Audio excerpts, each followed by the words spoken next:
¿Qué tal, amigos de la Agencia Católica de Noticias Info Vaticana? Me da gusto saludarles nuevamente en una entrevista en esta cobertura que realizamos. Entrevistas a laicos, sacerdotes, obispos, periodistas, en torno a lo que viene para la Iglesia Católica, que es el cónclave, la elección papal, que ya el miércoles 7 de mayo comienza esa famosa encerrona de cardenales para elegir al sucesor del Papa Francisco y a quien tendrá las llaves del apóstol Pedro. Y nos vamos hasta Roma con un extraordinario periodista amigo, Felipe Monroy, director de BC Noticias, Vida y Comunión Noticias, quien se encuentra en Roma, en el epicentro de la noticia en estos momentos y que ya ha tenido bastantes y muy buenas experiencias desde los funerales del Papa Francisco, toda esta experiencia hasta cubrir el cónclave que ya se aproxima. Te saludamos, Felipe, con mucho aprecio. ¿Cómo estás? Mi querido Guillermo, pues muy bien, han sido días sumamente intensos. Obviamente la partida del Santo Padre Francisco, pues fue una conmoción, obviamente un poco preparándonos por la enfermedad un poquito prolongada que tuvo ya al final de sus días, pero sin duda un momento sumamente simbólico para la Iglesia Universal y que se ha estado prolongando en estos novendiali, este novenario de sufragios por su alma, porque los cardenales han estado, ahora sí que sotoboche, ¿no? Un poco en voz baja, expresando las cosas que obviamente fueron extraordinarias en Francisco y que deben seguir resonando en el sucesor de Pedro, ya ahora que comienza el cónclave. Entonces han sido días sumamente intensos, vibrantes, una Roma que se vio primero muy acogida, muy abrazada por el jubileo de los adolescentes, muy especialmente, y después con las personas con discapacidad, y que ahora pues ya están todas las baterías concentradas en el cónclave que va a comenzar ya el 7 de mayo con la misa pro Legendo Pontifice y después con la primera votación en donde pues ya se están vislumbrando cuáles serían los perfiles que comenzarían a despuntar en esa primera votación. De los cardenales desde, pues prácticamente el primer día que se dio la noticia de posterior a al deceso del Papa Francisco, los cardenales del mundo estuvieron ya convocados para estas reuniones. Para quienes no conozcan bien este ambiente, Felipe, explícanos en qué consisten estas reuniones de cardenales y qué se trata fundamentalmente en ellas. Bueno, se llaman congregaciones generales y es una reunión que se realiza a un costado de la Ciudad del Vaticano. Obviamente muchos de ustedes ubican la Basílica de San Pedro y esta gran columnata. Pues ahí termina realmente la Ciudad del Vaticano, el país Vaticano, y hay un edificio adyacente que es la sala Paulo VI, donde se asentan también las audiencias pontificias, y hay un saloncito un poquito más intermedio, que es la nueva sala del sínodo, así se le conoce, en donde se reúnen justamente los cardenales en esto que se llama congregaciones. Lo importante de estas congregaciones es que se dirimen primero los criterios más generales sobre la participación justamente de los purpurados, quiénes van llegando, quiénes faltan, si van a venir y no van a venir, o los que se excusan por condiciones obviamente de salud, y también con los que han sido pues impedidos por el Papa Francisco y también por el Colegio de Cardenales para participar del conclave, como el caso del cardenal Bechú, que fueron presentadas aparentemente unos quirógrafos del propio Papa Francisco, en donde se le pedía no participar, y bueno, también él al final decidió no participar del cónclave. O sea, son estas congregaciones en donde se van dirimiendo estas cosas que son sumamente, primero, muy burocráticas. También hubo una reunión de esta congregación general en la que se definió quiénes van a ser, pues todo este elenco de personajes que no los vemos, pero que participan en la organización del cónclave, desde seguridad, asistencia, ceremonieros, enfermeros, hasta ascensoristas, floristas, personal que está en el comedor, en fin, se les nombra, se les da una instrucción y por supuesto se les pide la juramentación de que todo lo que vean, oigan, escuchen, etcétera, pues se mantendrá bajo secreto pontificio. Ahora, también en estas congregaciones se abre el espacio, se abren unos momentos de diálogo en donde algunos cardenales piden la palabra y hablan en frente de todos sus hermanos. Obviamente estos cardenales tienen algo importante que decir, si no, no se suscribirían para poder participar. Son más de 200 cardenales los que están allí en el aula del sínodo, y estos cardenales expresan un poco algunas de las situaciones más apremiantes para ellos. Que el tema de la vocación sacerdotal, los signos de los tiempos. Bueno, todos estos temas se presentan allí, incluido, como también sucedió hace un par de días, el informe de los asuntos económicos del Vaticano. Se crea una comisión en especial, se vota por ellos para que sean ellos los que reciban esa información y la presenten en los cardenales de una manera, pues, simple. En qué se ha gastado, cuáles son las deudas, cuáles son los ingresos, cuáles son las perspectivas, cuáles son los proyectos, en fin. Esto porque los cardenales, al final de cuentas, tendrán que saber en qué estado se encuentra la Ciudad del Vaticano, se encuentra la Iglesia Católica, para que en el momento en el que uno de ellos sea electo pontífice, pues pueda trabajar de una manera, pues, aparentemente más estructurada y ordenada. Esto es más o menos lo que viene con el tema de las congregaciones generales. Sucede en la mañana, excepto el día 1 de mayo, obviamente por ser día del trabajo, pero sucede todos los días a partir de las 8:30 de la mañana y más o menos termina hacia la 1 de la tarde.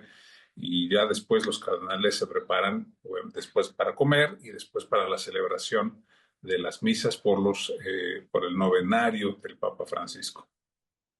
En el transcurso de estas congregaciones generales, como bien dices, se está examinando todas estas cosas que la iglesia necesita y qué es lo que perfila al sucesor de San Pedro. Pero también se dice, y tú me lo podrás explicar mejor, que ahí se están formando los partidos, los que vamos a ver en esos corrillos, digámoslo así, políticos, donde se está decidiendo cuál puede ser el sucesor más ideal del Papa Francisco con estas características que me dices. ¿Cuál es el ambiente? ¿Cómo lo has percibido tú? ¿Realmente existen esas tensiones, esa pacífica tensión entre los cardenales o tenemos una situación abiertamente de confrontación? ¿Cómo lo has visto? No, creo que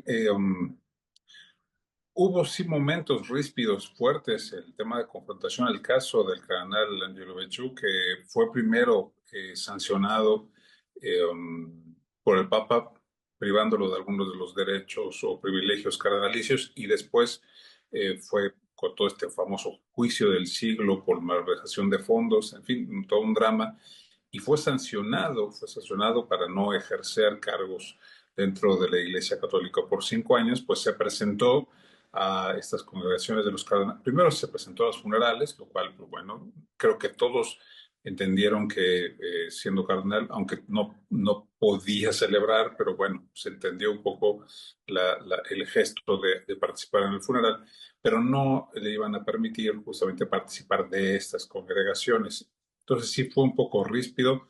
Se dice, un poco en las filtraciones a la prensa, de algunos oficiales vaticanos e incluso algunos de los cardenales, pues que no se quiso presentar esta famosa carta autógrafa por parte del Papa Francisco para solicitar a los cardenales que no aceptaran a Becciu como uno de los cardenales electores, partícipes en el cónclave. Pero bueno, al final sucedió, lo han comunicado, se presentaron los famosos documentos, el cardenal Becciu tuvo que recular, y ahí hay otros casos. Está el caso del cardenal Cipriani de Sudamérica, que también está impedido para hacer algunas de esas cosas, pero bueno, lo hemos visto participar en estas congregaciones.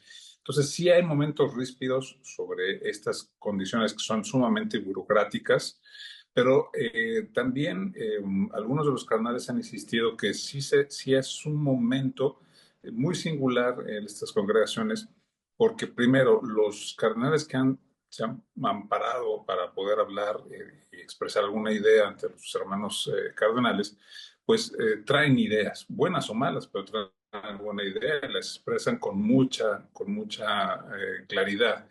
Y esto pues los hace primero reconocerse entre ellos, que muchos de ellos no se conocían, y lo segundo es que en el Novendiali, estas celebraciones eucarísticas con sufragio por el Papa Francisco, hay un cardenal siempre que preside y que emite una homilía. Y las homilías, pues ustedes sabrán, también son algún instrumento de comunicación en donde se ponen algunos acentos muy concretos. Y tanto de las congregaciones generales como de estas homilías en el Novendiali, yo al menos destaco dos cosas que han tratado de hacer público los cardenales, ¿no? Al menos ese es el rostro que quieren ver los cardenales, que los cardenales en efecto están pensando en un perfil que responda al menos al mismo estilo de gobierno que él tuvo el Papa Francisco. Esto es un gobierno, sí, político, porque fue sumamente político, pero también aterrizado en los dolores y los sufrimientos del mundo entero, o sea, las situaciones periféricas, como se le llaman, ¿no? Esa es lo que han dicho, de cierto modo, a través de estos dos mecanismos de difusión y comunicación. Pero lo que también es cierto es que, y bien que lo mencionas, la manera en cómo estos procesos se van realizando internamente, obviamente, mientras unos están platicando, algunos otros están amarrando cosas, sí parece dar a entender de que algunos grupos cardenalicios, particularmente geográficos, es decir, por ubicaciones geográficas, están tratando de resolver qué es lo que sucedería si van destacando algunos perfiles que se han candidateado ya desde hace muchos tiempos, la verdad es que incluso varios años, cardenales que tienen cierta representatividad política, pastoral, espiritual, y que han estado en boca de todos en estos días. Entonces, creo que también está sucediendo esto, no lo hacen de una manera obviamente ni agresiva ni cabildeadora, ¿no? A nivel político, pero sí al platicar, escucharse y también dejar que algunas de esas personalidades vayan teniendo su espacio, pues es la manera en cómo también pues van dando estas señales de que quizá el camino de la iglesia tiene que ser por allí, ¿no? O por otro lado. Hasta este momento, yo podría identificar que hay tres tensiones sustanciales sobre la elección del pontífice. La primera es sumamente político-diplomática, es decir, una iglesia que tiene que responder a los grandes conflictos geopolíticos actuales, la balcanización de las economías, el trumpismo 2.0 que rompió toda esta dinámica globalista y que está volviendo a estas autodefensas fronterizas, y que la Iglesia Católica, no de ahora, sino desde el siglo XV, obviamente, pues rompió con la gran globalización de las ideas, de la cristiandad, etcétera. Entonces ahí hay una búsqueda importante. Esa es como la primera tensión, como diplomático-política. La segunda tensión tiene que ver con la pastoral y de gobierno, es decir, la manera en cómo se tiene que continuar la reforma de la Iglesia que emprendió Francisco, además, pero desde la perspectiva no de la verticalidad de la Iglesia Católica que se mantiene, sino de la sinodalidad, esta estructura más horizontal de participación plural para poder responder a desafíos más adelante. Y la tercera tensión que está por allí en el sonar de las cosas, tiene que ver con la misionología, la experiencia de las comunidades cristianas minorizadas, es decir, comunidades cristianas muy pequeñas, que no son mayoría en sus naciones ni en sus localidades, que son expresiones y devociones sumamente comprimidas, ¿no? Pero también muy ricas en ese sentido, y que están como estas pequeñas semillas a punto de explotar en algunas localidades. Entonces, esa misión de la iglesia, esa comunidad pequeña, también tiene esa potencialidad de abarcar el mundo entero nuevamente, una nueva misión, tal como estaríamos pensando de hace 500 años, particularmente en el tema americano, de hace 300 años con el tema también asiático. Estas tres tensiones, la diplomático-política, la pastoral y de gobierno eclesiástico y la de misionología de las pequeñas comunidades, creo que son como las tres tensiones que están jugando justamente los cardenales en su discernimiento para la elección del próximo pontífice. Mira, me da pauta esto último que dices para preguntarte algo que creo que parecería interesante, puesto que la prensa, las redes sociales dan ya una quiniela definitiva de quiénes podrían ser los punteros en esta situación de la sucesión papal. Tenemos los nombres, son evidentes, no los vamos a decir aquí, pero sí me gustaría preguntarte sobre esto último, los cardenales de las periferias, aquellos que no se ven en los medios, en las redes sociales, pero que podrían tener una influencia en su discurso, en sus homilías, en lo que tú me has platicado. Eh, Llegan tal vez a un mundo que están conociendo, este aparato curial que es difícil, entrar a él tal vez es una circunstancia que impide también a estos cardenales tener una visibilización como quisiéramos poderlo ver en el medio informativo, pero tú, desde tu ojo acucioso y estando allá en el epicentro, ¿qué distingues de estos cardenales de las periferias a los cuales Francisco les denotó con esta característica? ¿Tienes algún ejemplo, algún caso que nos podrías compartir sobre este tipo de cardenales con este estilo?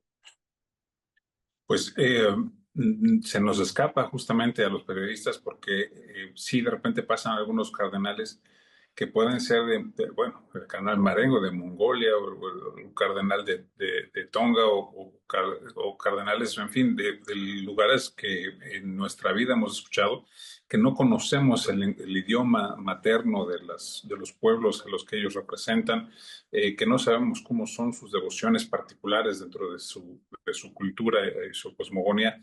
Entonces los periodistas no saben ni siquiera qué preguntarles, ¿no? A mí me ha parecido, o sea, he visto junto con los colegas esta circunstancia y es un poco triste, ¿no? Pero creo que hay una cosa que ha sido incluso casi providencial. En estos momentos en Roma se presenta una exposición en el Palacio del Quirinal que se llama Barroco Global, que es verdaderamente hermosa.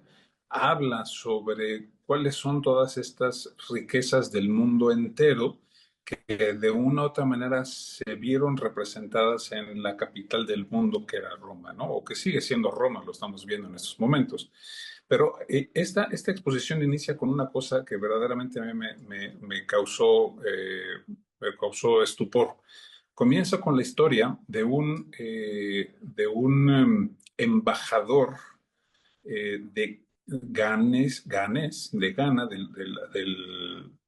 del África subsahariana, que llega a Roma como representante, obviamente, de su reino y con una vinculación, obviamente, con Roma. Es decir, hay estos espacios diplomáticos tan lejanos, ¿no? Con Ghana.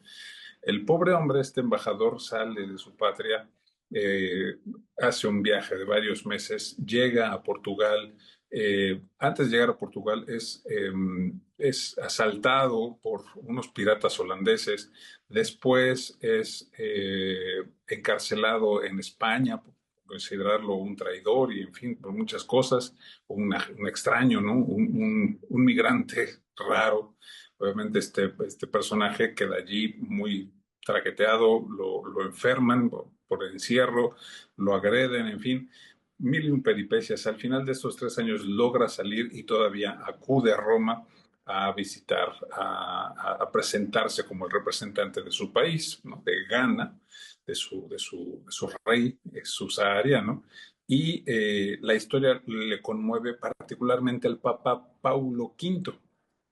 Y el Papa Paulo V se queda tan conmovido primero, de cómo Roma llega tan lejos en el mundo y cómo del mundo tienen que pasar tantas peripecias para llegar a Roma, que se hace de cierto modo cercano a este personaje. Este personaje es el primer hombre que tiene una tumba con todos los honores diplomáticos e imperiales, que es de origen africano aquí en Roma. Entonces, esta parte a mí me llamó mucho la atención, primero porque justo lo que estamos viendo en este momento es que todos estos cardenales que vienen de tan lejos, nosotros tomamos un par de aviones o uno nada más, pero hay lugares en los que se necesitan echar hasta 5 trayectos diferentes para llegar aquí a Roma. Entonces, estas circunstancias son tan difíciles, tan dramáticas, que cuando llegan aquí pueden también traer estas circunstancias tan complicadas de sus propias localidades, ¿no? Y creo que el ejemplo del Papa Paulo V, ya en hace 500 años, este ejemplo es muy importante para hacernos entender que allí la función diplomática, la función de la Iglesia sigue estando presente, está muy presente y se enriquece de esa diversidad. Entonces, estos cardenales quizá no los hemos visto en prensa, quizá no los hemos escuchado hablar, pero seguramente si han hablado allá en las congregaciones generales, seguramente los demás cardenales los han de escuchar con muchísima curiosidad, por supuesto con algo de exotismo, porque son circunstancias realmente lejanas a Occidente, pero muy agradecidos seguramente también de que esas expresiones de cristiandad se vivan en zonas pues tan alejadas de nuestro pensamiento. Ahora, el primer aspecto también es interesante, las tensiones políticas, donde ya se reflejan a estos cardenales punteros, pero también la influencia, según de otros gobiernos que quieren participar, digámoslo así, indirectamente en el cónclave. Se me ocurre pensar esto que se lee sobre Macron y el veto que hay hacia un cardenal africano, y que está metiendo la mano para que los cardenales franceses puedan tener influencia contra ese cardenal africano. O bien Trump, que anda diciendo que sería el mejor papa y de manera indirecta influyendo en las decisiones que puedan dar el cuerpo cardenalicio estadounidense. ¿Cómo se percibe esto, Felipe? ¿Cómo ves esto puede recordar a aquellos vetos imperiales que hubo en el siglo XIX-XX cuando un pontífice Pío X sale por un veto imperial, por ejemplo? Sin duda, sin duda. Y sí, pues es parte de la naturaleza humana y política que también está traspasado este proceso. Sin duda, yo creo con muchísima más, veo de este lado con muchísima más claridad eh, eh, la presión transversal que existe en gobiernos, justamente en Estados Unidos, pero también ideas, no solamente naciones concretas, ¿no? Sino también ideas transnacionales que suponen una cierta, digamos, cierta alineación o alineamiento hacia una idea, ¿no? Esta situación un poco anómala de decir que hay una iglesia de Occidente frente a toda la demás. Y entonces, como la Iglesia de Occidente, solamente estamos hablando de Europa y a veces solamente Norteamérica, porque incluso las comunicaciones de la Santa Sede oficiales todavía hoy dividen el continente americano en Norteamérica y los demás. Es muy inquietante esto.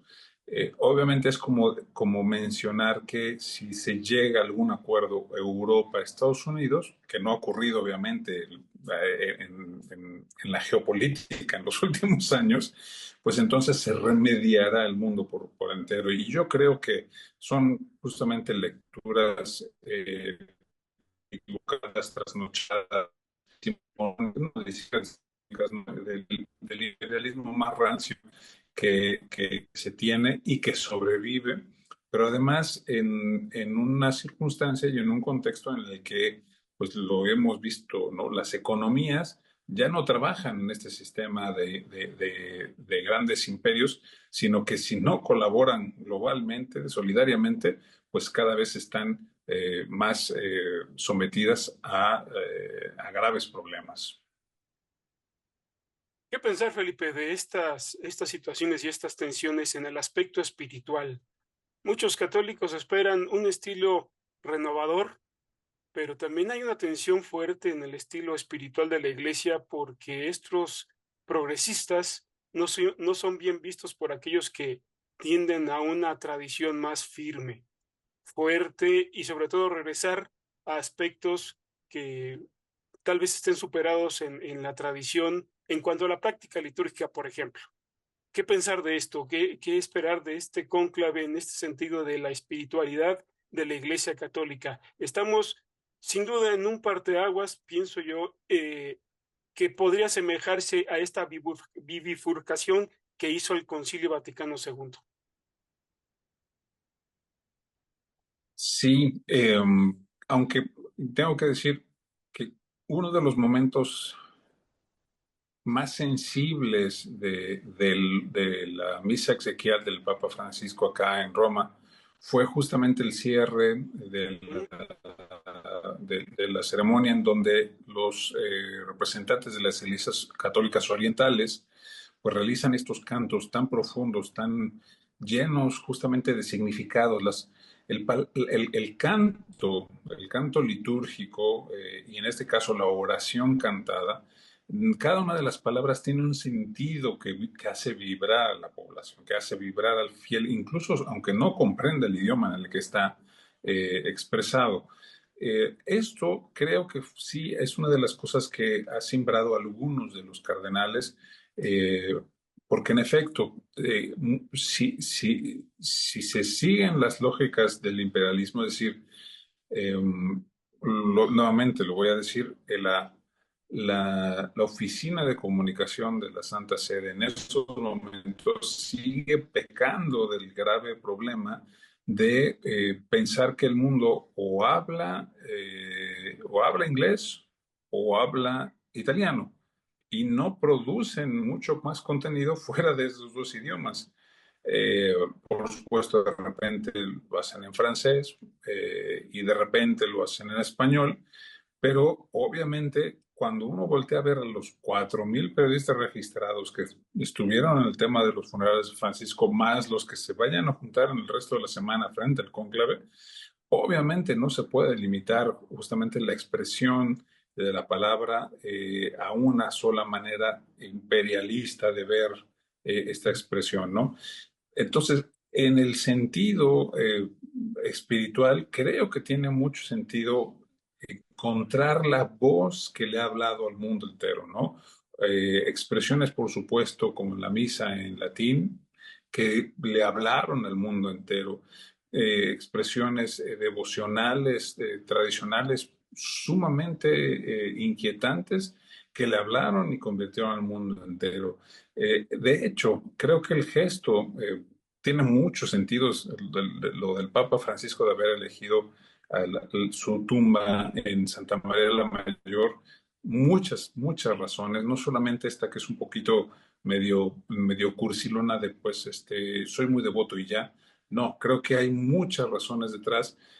Número uno, Santa María la Mayor está a 200 pasos de la estación de tren más importante del centro de Roma, de Termini. Aquí llegan ujú. todas las personas. No tienes que tomar mucho camino para llegar hasta la famosa colina del Vaticano, en donde hay cientos de, de, de, de, de vallas que tienes que cruzar para poder llegar y luego llegar a la tumba de un pontífice. Es complicadísimo. Aquí está en medio de una situación sumamente populosa, no digamos popular, sino populosa. Número uno. Número dos, eh, la Virgen María, la devoción de la Virgen María, la primera del territorio sí, occidental romano, está allí y tiene ese sentido, es decir, la devoción simple, sencilla, incluso mágica, incluso inexplicable, ¿no?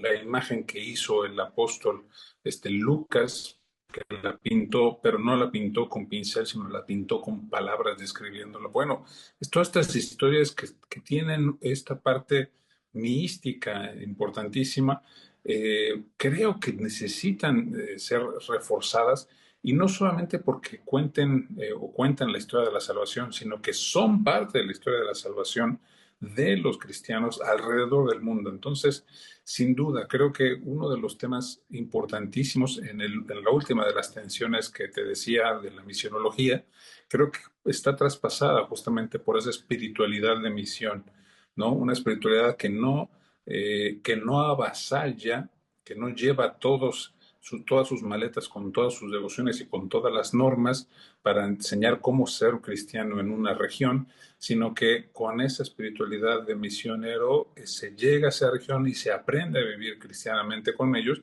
independientemente de qué devociones de repente puedan aparecer con la gracia de Dios y la asistencia de la Virgen, que puedan aparecer y que puedan hacer detonar esa iglesia que necesitan esas regiones tan apartadas.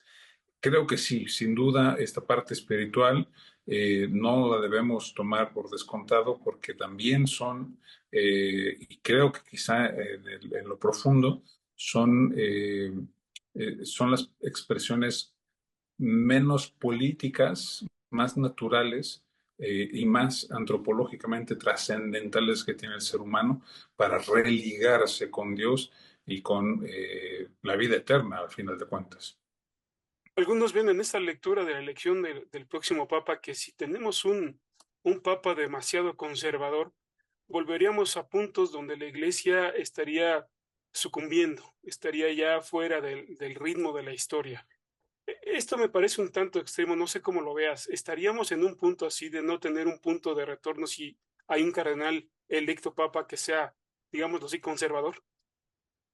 Bueno, lo primero hay que verlo desde la perspectiva que Francisco también nos dejó con mucha claridad. El tiempo es superior al espacio. El espacio de gobierno que pueda tener el próximo pontífice estará limitado obviamente por su vida humana y por los alcances que tenga la curia romana que organice y los obispos que nombre alrededor del mundo. Ese es el espacio limitado que tendrá el pontífice. Pero la Iglesia Católica, bueno, la Iglesia de Dios, vive en la temporalidad de Dios, ¿no? Es decir, hay una expectativa del triunfo final glorioso y gozoso de la Iglesia, en la que nosotros somos apenas humildes servidores temporales, ¿no? De la viña del Señor. Pero, ¿qué es lo que creo que sí está en juego sobre el tema? No tanto de la dimensión política de lo conservador y lo progresista, sino en la dimensión simbólica de los valores tradicionalmente, eh, tradicionalmente orientados, digamos, a algo que se puede definir como conservador, porque además Ujú, o simbólico no aplica mucho. Pero creo que son varios elementos. Lo primero es el boato, es decir, la exageración, digamos, de ostentación en algunas de las expresiones de la iglesia. Creo que ahí sí no hay un punto de retorno. Es decir, que veamos pontífices otra vez usar la triple tiara pontificia o guantes o caudas magnas o todas estas cosas, creo que no hay mucho espacio para ello. Esto es la parte simbólica, ¿no? Pero tampoco los vamos a ver justamente, digamos, con símbolos políticos, formalmente políticos, en las vestiduras pontificias, tampoco, ¿no? Quizá un poco más audaces, como lo han hecho los últimos pontífices, pero no a ese grado. Lo que quizá sí pueda, insisto, lo que quizás sí pueda generar una tensión si hay un pontífice que pueda recuperar los símbolos tradicionalmente vinculados al conservadurismo, es la reacción quizá malsana, voy a decirlo con todas palabras, de muchos sectores algunos eclesiásticos y otros no tanto, que se vieron satisfechos con el pontificado de Francisco. Es decir, muchas personas, y lo han dicho en todos los momentos, es yo no soy católico, no era católico, no lo voy a hacer, pero me caía muy bien el Papa, ¿no? Es decir, me sentí eh, me sentí reivindicado por una iglesia que me ha cerrado las puertas durante muchos años, ¿no? Al menos eso es lo que piensan. Entonces, poner símbolos que cierren esa posibilidad justamente generaría esa reacción, insisto, un poco malsana de estas personas. Eh, pero solamente es en el tema de lo simbólico. El tema político entre conservadurismo y progresismo, evidentemente era una iglesia que tiene todas estas estructuras organizacionales, eclesiásticas, diplomáticas, pastorales, obviamente no aplican y claro, aunque se utilicen para simplificar algunas cosas, pues yo creo que en el fondo se puede confundir mucho a la gente aplicando conceptos de la sociología política a una institución que tiene una dimensión de salvación eh, que a veces puede estar más cerca del poder y a veces no ha necesitado para nada del poder y a veces ha sido perseguida por el poder y sigue haciendo su servicio. Esto, digámoslo, es una de las tensiones que va a subsistir en el próximo pontificado, esta tensión política y espiritual, que será muy interesante seguir, puesto que ciertamente hay estas paradojas en donde los números muestran una tendencia a la baja en el catolicismo occidental. Sin embargo, en iglesias orientales o en africanas, esto va para arriba, ¿no? La fe está demostrando un crecimiento. O bien, algunos critican que si bien el Papa Francisco tuvo estos gestos de apertura, en aspectos que trascienden a la fe, vamos a la baja. Está cayendo, ¿no? El número de vocaciones. Si el Papa Francisco demostró esta pastoralidad, pues no se refleja en el impacto vocacional, particularmente, por ejemplo, en México, en grandes ciudades, que también tenemos estas ambivalencias, ¿no? Para aterrizar la entrevista, Felipe, y aprovechando también ese lugar observatorio privilegiado que tienes, vámonos con los mexicanos. 3 están por allá que se ven activos. Uno de ellos, emérito, desde el primer día ya estaba en las congregaciones generales, formado también en las procesiones para participar de los funerales, y ya después otros comenzaron, los dos que están en activo, a participar no solamente a través de sus medios, sino en las congregaciones. ¿Cómo los has visto? ¿Los has podido estar ahí observándolos? Pues sí, en realidad tuve oportunidad primero de platicar con el cardenal Norberto Rivera, emérito del arzobispo primado de México y también cardenal emérito porque tiene más de 80 años, no podrá participar como elector. Él llegó, en efecto, al día siguiente de la noticia del fallecimiento del Papa Francisco y ha estado acompañando directamente cada uno de estos momentos. ¿Por qué lo vino a hacer?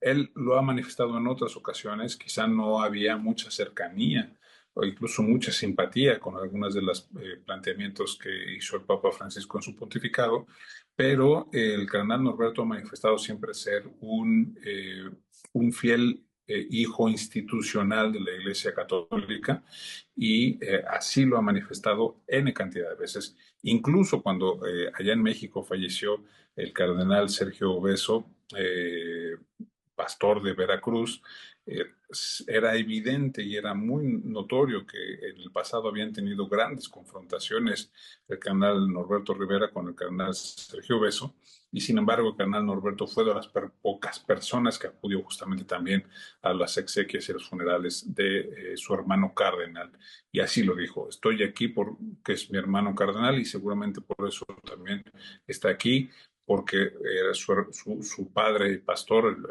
el Papa Francisco, y obviamente pues algo podrá comprender desde dentro de las congregaciones generales sobre cómo va la Iglesia Católica y hacia dónde irá. No pueda participar como elector, pero sí como sí, ni más ni menos como un gozne, como un cardenal, que eso es lo que significa un gozne, entre una generación de cardenales de Juan Pablo II, de una generación de cardenales ya eméritos, con todas estas generaciones, tanto de Francisco como de Benedicto, que muchas veces no se conocen. Entonces creo que es un gran servicio que está haciendo en ese terreno. Luego, el cardenal Carlos Aguirre, de arzobispo de México, en efecto llegó mucho después a participar, sí, de los funerales y de las congregaciones generales, Y lo que él me ha comentado es la gran oportunidad que ha tenido de reencontrarse primero con algunos cardenales, conocer algunos nuevos, pero sobre todo reconocer el proceso de sinodalidad o el proceso del sínodo de la sinodalidad, en donde participaron más de 50 cardenales de todo el mundo y que él de una u otra manera también ya conoce. Entonces es alguien que es de los pocos también personajes, bueno, 50 canales que se conocen ya entre ellos de una o de otra manera. Los otros, pues bueno, siguen conociéndose. Y finalmente, el más discreto ha sido el cardenal Robles Ortega, Francisco Robles, quien, eh, eh, eh, por supuesto, ha manifestado su pesar por la pérdida del Papa Francisco y también pues que desde la identidad mexicana, la Virgen de Guadalupe, la masividad, devoción cristiana que tiene nuestro país, pues hay algunas cosas que se pueden compartir con los demás cardenales sobre hacia dónde puede ir el camino de la Iglesia. Obviamente la pastoralidad, obviamente las devociones y la piedad popular, pero también esta parte institucional y burocrática que también la Iglesia Católica en México pues ya ha venido construyendo desde hace muchos años, ¿no? Esta natural proceso de sucesión de las cosas y que el cardenal Robles también creo que lo ha compartido con mucha claridad con el resto de sus hermanos.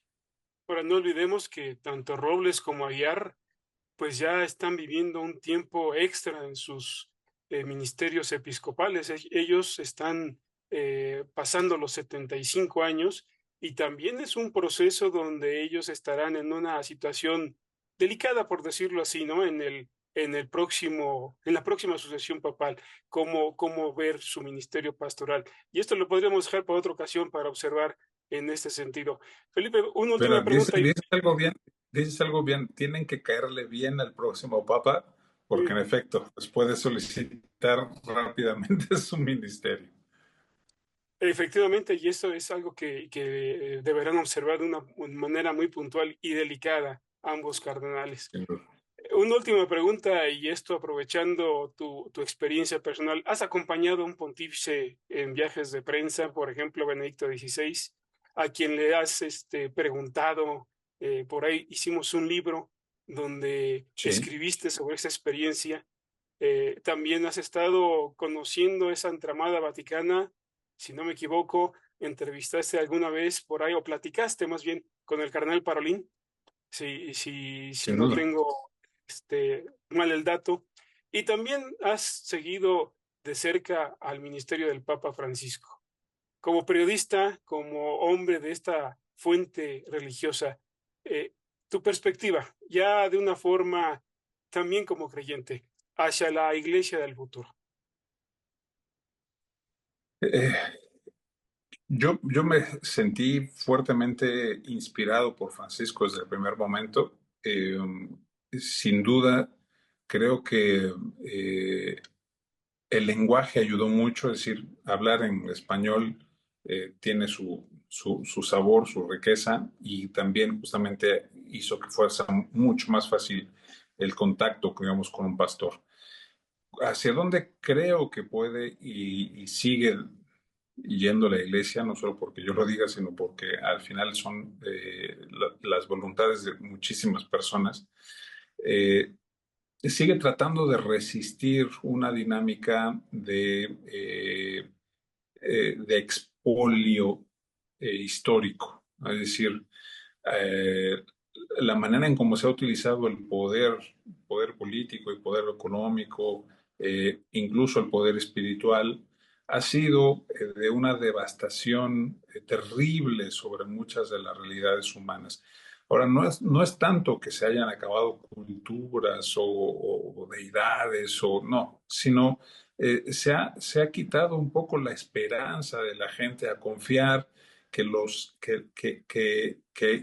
cada uno de nosotros, cada una de las personas estamos o podemos estar religados a la trascendencia, religados a Dios porque Dios se hace hombre, porque Dios nos acompaña y porque nosotros acompañamos a Dios. O sea, esta ligazón, esta manera de religar al hombre y a Dios y a la trascendencia, es algo que hoy el mundo se toma como una situación casi burlesca, ¿no? Y esto tiene que ver por el tema del expolio sobre algo que es mucho más importante que nuestra tierra o que nuestras fuerzas, y es el expolio sobre nuestra esperanza, sobre nuestra fe. Entonces, creo que esa resistencia la Iglesia Católica la ha estado llevando los últimos pontificados de ciertas maneras. Con Juan Pablo II fue una resistencia política, ¿no? En contra del comunismo político. Benedicto XVI fue una resistencia cultural en contra del relativismo cultural, y Francisco fue una resistencia contra las dictaduras ideológicas, ¿no? Que hacen expolio de todo el ser humano.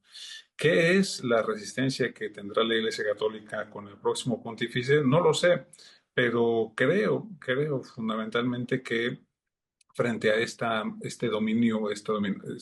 privilegios de los pocos, estos abusos y esta desnaturalización del ser humano en su relación con Dios, pues seguirá siendo la gran resistencia que la Iglesia haga para seguir hablando de Dios en cualquier lindero del mundo, ¿no? No importa si es en los grandes palacios o en las últimas favelas, en los barrios más humildes o en los rascacielos más privilegiados, allí se tiene que seguir hablando de Dios, y esto es justamente un acto de resistencia que tiene la Iglesia en este siglo. Pues ahí tiene usted, televidente, amigo, oyente, esta perspectiva del colegio cardenalicio y el cónclave que viene. Este es un momento muy especial porque se analiza, como ya lo estamos aquí observando, cómo está la Iglesia Católica y los perfiles del nuevo Papa. Quizá sean quienes estén barajándose en las quinielas, de ahí salga uno, o haya una sorpresa como ha sucedido en el pasado. Lo conocemos bien en la historia. ¿Y quién más que un periodista que está ahí en el epicentro, como se lo digo? Felipe Monroy, que está allí en Roma y que será testigo de hechos envidiables, obviamente, estando allá para observar, para sentir, para pulsar, para tener en cuenta que lo que viene para la Iglesia Católica no es nada sencillo, pero sin duda es otro paso en esto que Dios nos ofrece y abre sorpresas. Siga Felipe Monroy, él es director de BC Noticias, abra la página BC Noticias, ahí podrá encontrar sus crónicas, allá podrá encontrar los reportajes, las entrevistas que sin duda interesarán a muchos, y tendrá usted una fuente confiable ahí de buena mano todo lo que está ahí pasando en Roma. Felipe, te doy las gracias para ACN Info Vaticana. Sin duda muy valiosa la entrevista y nos dará muchos elementos para seguir aquí comentando. Un placer, mi querido Guillermo, y pues un abrazo, y por supuesto estamos aquí al servicio para todos ustedes. Soy Guillermo Gazanín Espinosa, director de la Agencia Católica de Noticias. Nos vemos en otra ocasión, si Dios quiere.